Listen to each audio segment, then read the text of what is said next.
Kita akan bercerita tentang bagaimana Rifki pada saat gempa 28 September, saat itu dia berada di Grand Mall, kemudian memotret gelombang tsunami pertama. Jadi tsunami yang bergulung pertama itu Rifki atau Iki yang sempat merekam waktu itu, fotografer yang ada di Palu. Oke, terkait dengan pengalaman review saat gempa 28 September yang ternyata yang memotret, yang berhasil mengabadikan gelombang tsunami pertama itu yang mengarah ke PGM adalah Muhammad Rifki. Oke, kita ke cerita Iki waktu 28 September. Jadi waktu kejadian itu Iki ada di mana sebenarnya?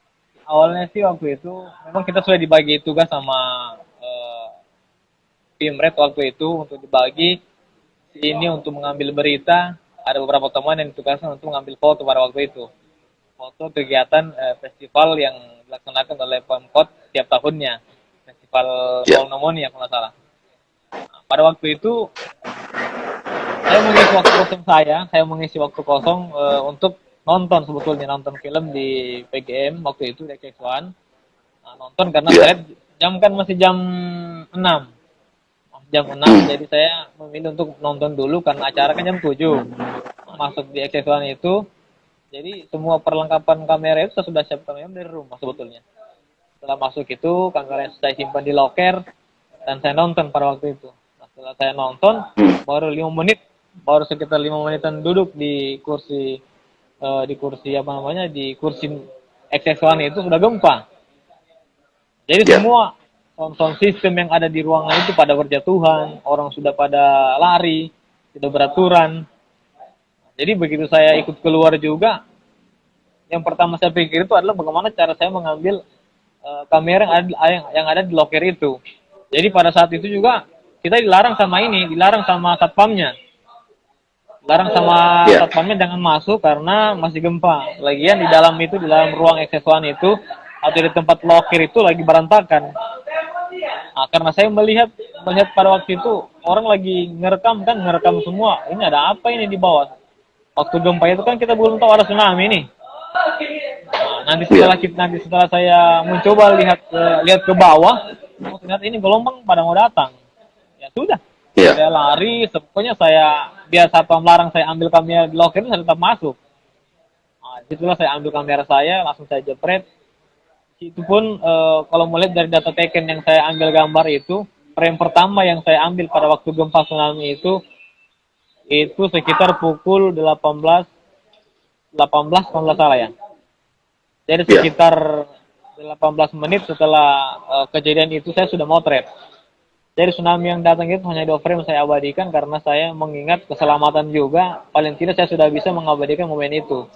Detik-detik tsunami itu mau menerjang masuk ke jalan gitu maksudnya. Nah, jadi tsunami itulah yang saya potret pada waktu itu. Bersamaan dengan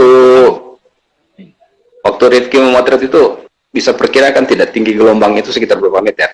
Sekitar 3-4 meter kali ya. Karena pada saat air sudah masuk ke daratan itu baliho-baliho yang terpasang di situ kan tersentuh oleh air itu. Jadi kita bisa perkirakan tinggi baliho itu yang ada di pinggir jalan itu kan ya paling tidak sekitar 3-4 meter.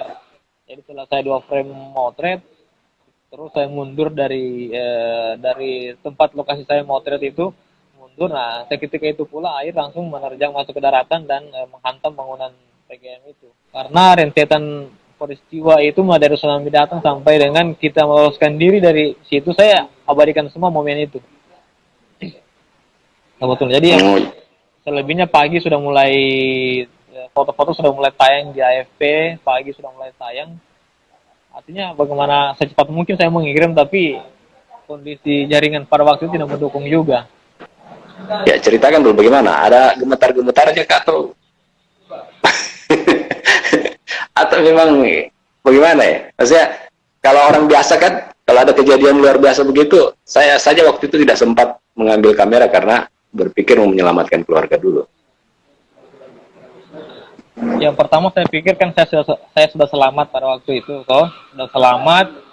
alhamdulillah selamat dan spontanitas saja kan, spontanitas, karena saya menganggap bahwa ketika saya sudah selamat, saya harus bisa mengabadikan momen-momen yang ada di sekitar saya, seperti itu.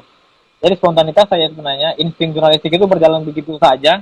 Ya kalau kita memang niat untuk memotret, nah pasti siapapun terbesit di pikirannya untuk mengabadikan momen itu. Apalagi kalau dia seorang fotografer yang memang menggeluti dunia jurnalistik. Saya pikir semua jurnalistik kalau dalam proses seperti itu kan memang psikologinya untuk motret kan agak sedikit terganggu.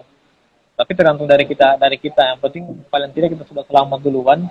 Jangan ketika nyawa kita terancam justru mengabaikan. Artinya kan tidak ada sebuah frame atau foto yang seharga dengan nyawa kita. Memang khawatir sih. Khawatirnya itu pertama bukan karena tsunami-nya yang, kalau tsunami kan alhamdulillah kita tidak terkena tsunami karena kita kan berada di atas gedung. Yang kita khawatir itu kalau gedungnya itu mau roboh kan, mau roboh. Sejauh mata memandang, apapun yang kita lihat dengan mata kita, sebisa mungkin kita rekam dengan kamera kita sih sebetulnya. Mau itu foto tidak bagus atau bagus, itu kalau kita rekam secara naluri, secara insting pasti bagus itu. Meskipun menurut orang tidak bagus foto kita, ya tapi paling tidak momen itu kita yang dapat, seperti itu. Terima kasih sudah bersama menonton program ini. Assalamualaikum, selamat sore, sampai ketemu lagi.